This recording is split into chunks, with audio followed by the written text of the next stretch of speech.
पटना में नीट की तैयारी कर रही एक छात्रा की संदिग्ध मौत ने पूरे बिहार में शिक्षा, हॉस्टल सुरक्षा और प्रशासनिक जवाबदेही पर सवाल खड़े कर दिए हैं। यह घटना सिर्फ एक व्यक्तिगत दुख नहीं है, बल्कि सिस्टम की कमजोरियों को भी सामने लाती है। अदालत ने हॉस्टल मालिक मनीष रंजन की जमानत याचिका को खारिज कर दिया है और कहा है कि मामला बहुत गंभीर है। इससे साफ हो गया है कि यह घटना सिर्फ मीडिया की सुर्खियों तक सीमित नहीं है, बल्कि न्यायिक प्रणाली इसे गंभीरता से देख रही है और जल्द सही कार्रवाई की उम्मीद की जा रही है। यह मामला पटना के एक निजी गर्ल्स हॉस्टल से जुड़ा हुआ है, जहां नीट की तैयारी कर रही एक छात्रा की संदिग्ध मौत हुई। शुरू में इसे आत्महत्या बताया गया, लेकिन परिजनों और स्थानीय लोगों ने आरोप लगाया कि यह सिर्फ एक साधारण मामला नहीं है, बल्कि गंभीर अपराध की शक्ल ले चुका है। कहा जा रहा है कि हॉस्टल में सुरक्षा और निगरानी के पर्याप्त इंतजाम नहीं होने की वजह से छात्रा की जान जोखिम में पड़ गई और इस घटना ने हॉस्टल व्यवस्था और प्रशासनिक जिम्मेदारियों पर गंभीर सवाल खड़े कर दिए। पीड़ित एक होनहार छात्रा थी जो मेडिकल प्रवेश परीक्षा नीट की तैयारी कर रही थी। वह बिहार के किसी जिले से पटना आई थी और पढ़ाई के लिए कोचिंग के साथ साथ हॉस्टल में रहती थी। उसके परिवार का कहना है कि वह पढ़ाई में बहुत होशियार थी और अपने भविष्य को लेकर बड़े सपने देखती थी। उसकी दिनचर्या नियमित थी, लेकिन हॉस्टल में रहते हुए उसे कई तरह के दबाव और परेशानियों का सामना करना पड़ता था। पीड़ित पटना के एक निजी गर्ल्स हॉस्टल में रहती थी। यह हॉस्टल खुद को पढ़ाई और सुरक्षित रहने का सही स्थान बताता था, लेकिन इस घटना ने दिखा दिया कि यहाँ सुरक्षा और निगरानी के पर्याप्त इंतजाम नहीं है। आसपास के इलाके में कई और कोचिंग सेंटर और हॉस्टल हैं जो व्यवस्थित दिखाई देते हैं, लेकिन सुरक्षा के मामले में वहां भी कमजोरी नजर आती है। इस मामले में मुख्य आरोपी हॉस्टल मालिक मनीष रंजन है। वह उस हॉस्टल के संचालक हैं और पुलिस के अनुसार कई सालों से हॉस्टल का व्यवसाय चला रहे हैं। आरोप है कि मनीष रंजन ने हॉस्टल में नियमों का सही तरीके से पालन नहीं किया, छात्राओं पर अनावश्यक दबाव डाला और सुरक्षा व्यवस्था की अनदेखी की, जिससे घटना के लिए परिस्थितियां बनी। मनीष रंजन पटना में ही रहते हैं और वह उसी हॉस्टल का संचालन करते हैं। पुलिस और परिजनों के मुताबिक पीड़िता उन्हें जानती थी, क्योंकि वह हॉस्टल के मालिक थे। परिजनों का कहना है कि हॉस्टल में छात्राओं के लिए अनावश्यक दबाव और असुरक्षा की स्थिति बनी रहती थी,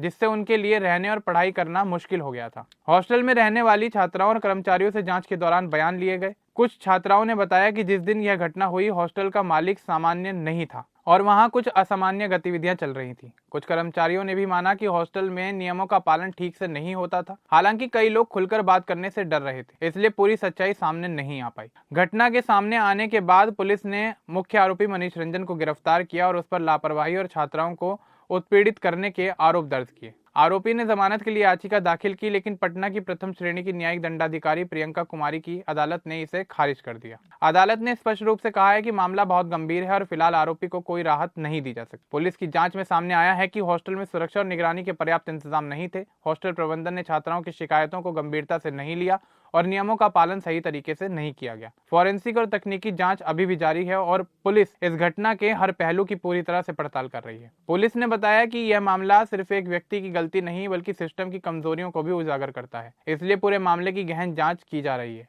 और अगर जरूरत पड़ी तो अन्य जिम्मेदार लोगों के खिलाफ भी सख्त कार्रवाई की जाएगी। पीड़िता के परिजनों का कहना है कि उनकी बेटी की मौत हॉस्टल की लापरवाही और वहां लगे दबाव का नतीजा है। वे सरकार और प्रशासन से न्याय की मांग कर रहे हैं और चाहते हैं कि दोषियों को कड़ी सजा मिले। उनका कहना है कि अगर प्रशासन समय पर हॉस्टल की निगरानी और सुरक्षा सुनिश्चित करता तो शायद उनकी बेटी इस हादसे से बच सकती थी। आरोपी मनीष रंजन के परिजन खुद को निर्दोष बताते हैं और दावा करते हैं कि उन्हें फंसाया जा रहा है। हालांकि अदालत ने उनकी जमानत याचिका खारिज कर दी है, जिससे उनके दावे कमजोर पड़ते दिख रहे हैं और न्यायिक प्रक्रिया में उनकी स्थिति मुश्किल हो गई है। स्थानीय लोग और हॉस्टल के कर्मचारी बताते हैं कि हॉस्टल और कोचिंग में निगरानी कम होती है और कई बार नियमों का पालन ठीक से नहीं भी होता है। इसके बावजूद जिम्मेदारों के खिलाफ कोई ठोस कार्रवाई नहीं हुई। कर्मचारी यह भी कहते हैं कि उन्हें काम के दौरान दबाव का सामना करना पड़ता था और इसी वजह से छात्राओं की सुरक्षा सुनिश्चित करना उनके लिए मुश्किल हो जाता था। सोशल मीडिया पर यह मामला काफी चर्चा में है और लोगों के बीच गहन बहस का हिस्सा बना हुआ है। लोग जस्टिस फॉर नीट स्टूडेंट जैसे हैशटैग के साथ सरकार और प्रशासन पर दबाव बना रहे हैं। कई यूजर्स ने सवाल उठाया कि क्या देश में शिक्षा और सुरक्षा के नाम पर केवल कागजी इंतजाम ही रह गए हैं, जबकि असली सुरक्षा और व्यवस्था नजरअंदाज की जा रही है। इस घटना ने समाज पर गहरा असर डाला है और अभिभावकों के मन में डर पैदा कर दिया है। कई परिवार अब अपनी बेटियों को बाहर पढ़ाई के लिए भेजने में हिचकिचा रहे हैं। इसके साथ ही हॉस्टल और कोचिंग संस्थानों की सुरक्षा और भरोसे पर सवाल उठने लगे, जिससे समाज में असुरक्षा की भावना बढ़ गई है। इस मामले में सरकार और प्रशासन पर सवाल उठ रहे हैं कि उन्होंने हॉस्टल और कोचिंग संस्थानों की नियमित निगरानी क्यों नहीं की। लोगों का कहना है कि अगर समय रहते सही कदम उठाए गए होते तो यह हादसा रोका जा सकता था। आलोचक यह भी मानते हैं कि यह घटना दिखाती है कि सिस्टम की जवाबदेही सिर्फ बयानों तक सीमित नहीं रहनी चाहिए, बल्कि वास्तविक कार्रवाई भी होनी चाहिए।